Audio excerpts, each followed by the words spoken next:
Let's get dangerous. Darkwing. Hello, my friends. I am Hondo Ohnaka, and this is Ohnaka Transport Solutions. Pardon me for asking, but you wouldn't happen to be interested in doing a bit of bouncing with me, would you? People say nothing is impossible, but I do nothing every day. Well, look at here. Ooh, girl, I guess you and your boyfriend got a little carried away, am I right?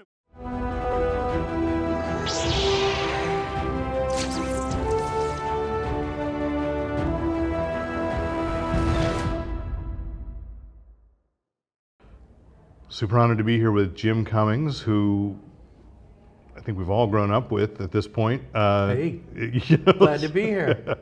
And I'm going to start off by asking you you've had for a while, I guess, the podcast, Toon'd In podcast. It is right. consistently in the top 10 in the Apple Podcasts. Yes, it is. Toon'd In with Jim Cummings, Toon with Jim Cummings, and we're in the top 10. It's a beautiful thing. We've got lots of people, a lot of my friends from animation, and a lot of your friends from television, from the big screen. You know, people like Sean Astin. Sean Astin I think he's premiering now, right? Producer Chris? Yeah, I heard you had just done this. Well, here I can just, by the way. There's producer Chris. Yeah. Total coincidence that he was in the room. I don't know how that happened. What are you going to do? So, you know, I mean, it's interesting. So you interview, it's top 10 in interview podcasts. Yeah. And movie and TV. Yeah. And so, you know, it seems to me that also goes along, you know, what inspired you to start that? Well, you know, I have done other people's podcasts, so many, and they seem to be having a pretty good time. And I thought, well, wait a minute, I know lots of people. I've been doing this for 40 years, and you accumulate a lot of friends and a lot of contacts. And I thought, well, you know, there's such a rich history of stories and animation and different series I've done, different movies I've done, and people always enjoy looking behind the scenes. They always enjoy, as my friend Rob says, picking up the circus tent and looking under there and seeing you know what's going on backstage, and this gives the whole world, hopefully, a chance to you know look and see how sausage is made, or as the old expression goes, or see how you know the backstory. And people, I'm interested interested myself. I think I've heard you are, I don't know if you say an activist for it, but to try to get voice actor category in the Academy Awards. Yeah, I completely believe in it because, my gosh, well, I mean, you could go all the way back to Bambi, honestly. And if you can see Bambi without tearing up and not being touched by it, well, I don't know how you do. I don't know how you can do it. And that was what, came out the same year? 1941? 1941. Snow White got tugged at your heartstrings. And there are so many animated shows that have done that. You know, Princess and the Frog. I can remember my eldest daughter, Olivia, coming. She didn't go to the premiere, but she comes home and she calls me up. You didn't tell me you were gonna die, you know. And I said, well, I came back as a star, you know. So I mean, I'm kind of still there. He goes, yeah, but it was so sad. And that was the first time my character died. Oh no, wait, that's not true. I played Goliath once, you know, because I'm so tall, a long time ago, and I had to die off camera. I'm just showing how tall you are. There you go. That's good. Thank you. Thank you, little man. Okay. Yeah. Anyway. So obviously, with you know, elevating the profile of voice acting, you know, can we talk about you know what you do to mentor young up and coming voice actors? Sure. You know, I always encourage them, because I really get a lot of kids who will come up and I go, well, I want to do what you do. I want to do what you do. And I said, well, you know what? Go and do theater, do local theater. Do you have a lot of plays at school? Yeah, do that. And I've told them before, you know, say you're a 10-year-old cute little boy. Well, don't be the little prince. Don't try to audition for the young prince. Audition for the ogre. You know, audition for the bad guy, for the villain, for the centaur. I don't know.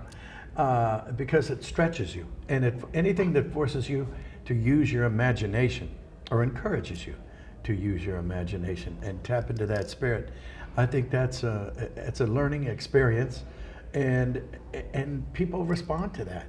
You know, they respond to your enthusiasm, and if you've got enthusiasm and a love for your craft, it'll show, and it will pay off. Do you teach classes? No, I don't. I don't. I've been asked. I've sat in on a few seminars or friends of mine have workshops, but it's a weird thing to do. I mean, because what I ended up doing was doing impressions of my aunts and uncles, and they've been in cartoons or teachers. And or if you do, I will say this: if you do a terrible impression of somebody famous, nobody even knows who it is. That's a new character. And if you do a perfect impression of somebody very famous, well, you never know. You may be able to use it. And I've been known to put two characters, two famous people voices together to come up with a new character. Hondo Ohnaka, Hondo from Star Wars, is Charles Bronson and Yul Brynner put together. Now, they wouldn't have a very good-looking son. He might look a lot like Hondo Ohnaka. But they might look a lot like Hondo, and they would certainly sound like him. And is that your voice in the Black Spire, or Galaxy's Edge, as most people sure. know? Yeah. Yeah, every time you've heard Hondo, you have heard me, my friend. And today is the first day I knew that was you. Really? I love that figure. But I've never watched the show. I've just gone on Smuggler's Run way too many times. May the Force, etc., etc. Something about be with you, this and that. Ask Skywalker. Well, I mean, we're in an interesting time, with sure. with AI, and I know that there's a group here. Yeah, that's an odd situation going on there, and that's a concern, and it truly is legitimate. But I don't know. I Jess Harnell, my friend, says when you're a voice actor, it's a small V and a capital A. And I don't know that CGI, I mean, they can do this, they can do that, but do they have soul? No, I don't think so. They're not going to replace the human spirit, the human joy, the sadness. I mean, they can animate the face or sound like this, but it's not genuine. I don't think, and I hope it never gets to be that point. Artificial intelligence, the key word is artificial. Mm-hmm. And with all the roles you've had, what still gives you joy in being a voice actor? Really, just the work. I really, it's wonderful, and which is nice that I do these conventions nowadays, because 90% of the time you're alone in a studio. And you don't know, you do your best, and you try your very hardest of it, you don't really get that immediate reaction. But when you come to a convention, or even if I go and see a movie that I've done in the theater or whatever, it's refreshing and it's rewarding to see that it really genuinely touches people. And that, that's a real joy for me, because voice actors don't get that. We're not on stage. Well, have you done stage work? That I don't know. Oh, I have. Yeah, tons. When I was a kid, for sure. And then my daughter Raleigh is an actress, and we did a lot of stage plays and everything when she was coming up, and it's very rewarding. There's nothing like having a live audience. Yeah. Do you have a favorite? I mean, I know it's a difficult question, but a favorite role or a favorite moment of having been. Because you are beloved. I mean, that's it. Your voices are beloved characters. Thank you. Yeah, Pooh, Tigger, they're easy ones. They're icons. But I always loved Darkwing Duck, and he's going to be coming back, it looks like. And my old buddy Hondo Ohnaka from Star Wars, and from the movies, I just love Ray from Princess and the Frog. The little firefly, my little buddy down there from the bayou, yeah. And everybody seems to glom onto him. And Pete, good old Pete. Everybody loves a lovable lout. and I'm semi-lovable, so there you go. As a Disney, let's call it historical nut, what adjective do you give Pete? Because he's had so many different words before the name Pete. Well, yeah, that's true. He's He's tied for first place as the oldest Disney character. He was in Steamboat Willie. Actually, I just learned he was older than that. See? I He was- just he- going to say that. No, he was in the Alice comedies.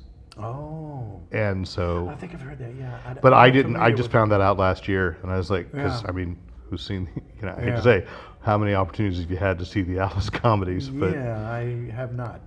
so, you know, what's going to keep you going in the future? You know, what? The love of the game. Yeah, I love doing this. I love doing what I'm doing, and I knew I was going to do it since I was 5. So, you know, if you love what you do and you do what you love, come on. Never work a day in your life. Yeah, that's right. All right. Thank you, Jim. It's been an honor and a pleasure. Pleasure's mine.